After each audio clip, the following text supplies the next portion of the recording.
Бағдарламаның басты демеушісі Мола Порт. Алматыда ерекше форматта ұйымдастырылған Star of Asia халықаралық музыка фестивалі өтті. Табиғат аясында таудың етегінде ұйымдастырылған бұл шарада алыс жақын шетелдік әншілермен қатар қазақ эстрадасының жарық жұлдыздары да өнер көрсетті.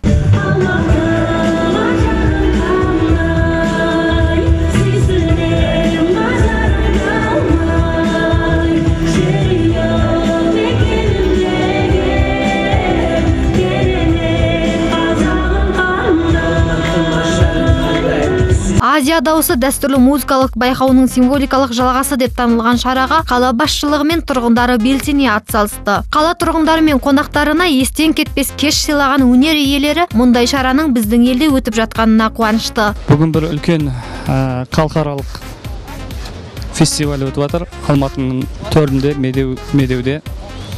Енді бүгін өте қуаныштымыз осындай фестивальға қатысқанымызға.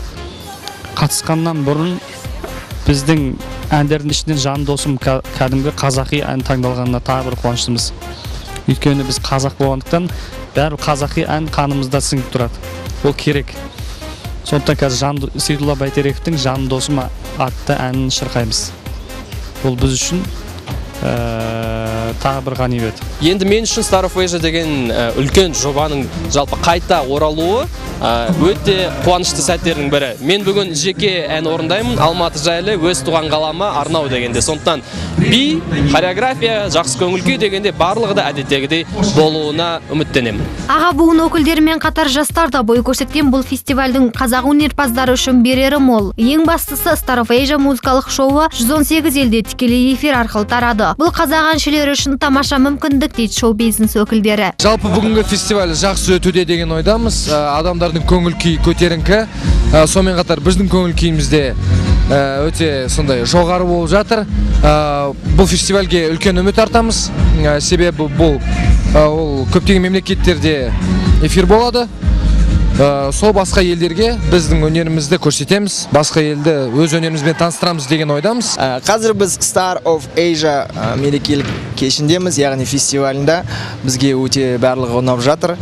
Бұндай іс-шаралар көп болса дейміз. Бұл ғана емес, Алматы төрінде өткен Star of Asia шарасы қазақ эстрадасына жаңадан қосылған топтың да тұсауын кесті. Қазақ сахнасының су жаңа өкілдері ою тобы алғашқы сұхбатын Музон арнасына берді. Таныс болыңыздар. Үлкен Азия фестивалі өтіп жатыр, ашылуы. Тек қана қазақстандық әртістер ғана емес, шетелдік әртістердің барлықтары болады. Сондықтан да бұл өте біз үшін қуанышты жағдай деп ойлаймыз. Бүгін мен ою деген жаңа бағытта шыққан жаңа топты киіндірген болатынмын. Оның стилі классикалық түрде келеді, кішкене ерлердің киімі сияқты, осындай үлкен фасонды, иықтар үлкен, сондай дэнди образындағы стиль деп айтса да болады. Сол көрермендерге ұнайды деп ойлаймын.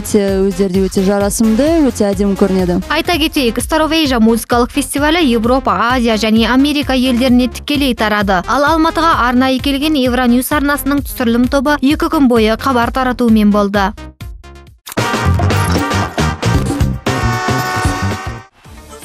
Аюми енді 4-еу болды. Халыққа танымал үштікке мына Назым есімді алматылық бойжеткен келді. Қазақ сахнасында өзіндік орны бар белгілі топтың қатарынан Назым қалай қосылды? Өзінен сұрап көрелік. Как я попала в группу? Мен топқа қалай қосылдым? Мені кастингке шақырды, және кастингте жолым болды. Мен бүгін Аюми тобындағы алғаш дебютімді жасап отырмын. Мен барынша тырысамын, артық ештеңе айтпай қояйын, тек күтіңіздер. Осылайша Аюми тобы 4 қабырғасы теңеліп кеше өткен Star of Asia сахнасында тұңғыш рет жаңа құраммен өнер көрсетті. Топқа келген Назым бұған дейін кәсіби түрде бимен айналысып келген. Ал жаңа құрам алдағы уақытта тыңдармандарын қалай қуантпақ? Өздері сұрашсын. Как вы видите, наш состав. Енді бізден тек жақсы дүниелер күтулеріңізді сұраймыз. Біздің болашаққа деген мықты жоспарларымыз бар. Сүйікті тыңдармандарымызға тек сабырмен күтуді өтінеміз. Бәрі де өте жақында. Иә, қысқа жауаппен жалтарды бұл қыздар. Ендеше алда Алуа Қонарованың қыздарынан сапалы тың дүние күтетін боламыз. Ал Назымға шоу-бизнеске қош келдің дейміз.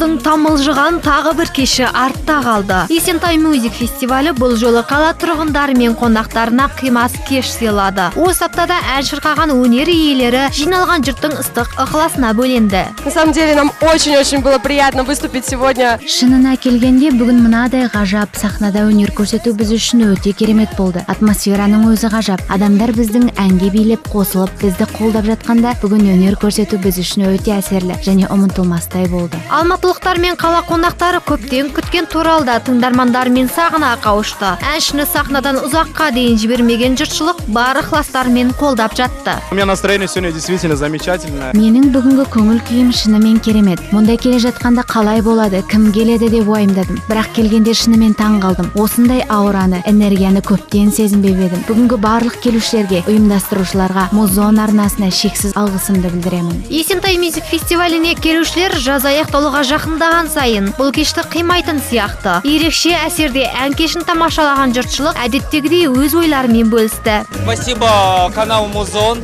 Музон арнасына рахмет айтқым келеді. Қазақ эстрадасының жұлдыздарын осындай кешке шақырып, адамдарға қуаныш сыйлап жатыр. Біздің қаланың тұрғындары жаңа таланттармен танысып, жаңа есімдер халыққа жақындай түсті деп ойлаймын. Мне очень нравится Есентай Music Festival. Маған Есентай Music фестивалі өте қатты ұнайды. Мен әр сенбі күні осында келемін. Есентай Мол мен Музон арнасына көп рахмет. Осындай фестиваль ұйымдастырып, біздерді қуантып жүр. Әрдайым көңіл күйді көтеріп, позитив сыйлайды. Рахмет сіздерге. Алдағы сенбіде Есентай Music фестивалінің соңғы кеші болмақ. Осылайша Есентай Мол мен Музон арнасы жаз мезгілін қорытындылайды. Ал соңғы кеште Жекпот, Үркер топтар мен Жамиля Серкебаева және Лидо өнер көрсететін болады. Ендеше 26 тамыз Есентай Music фестиваліне асығыңыздар.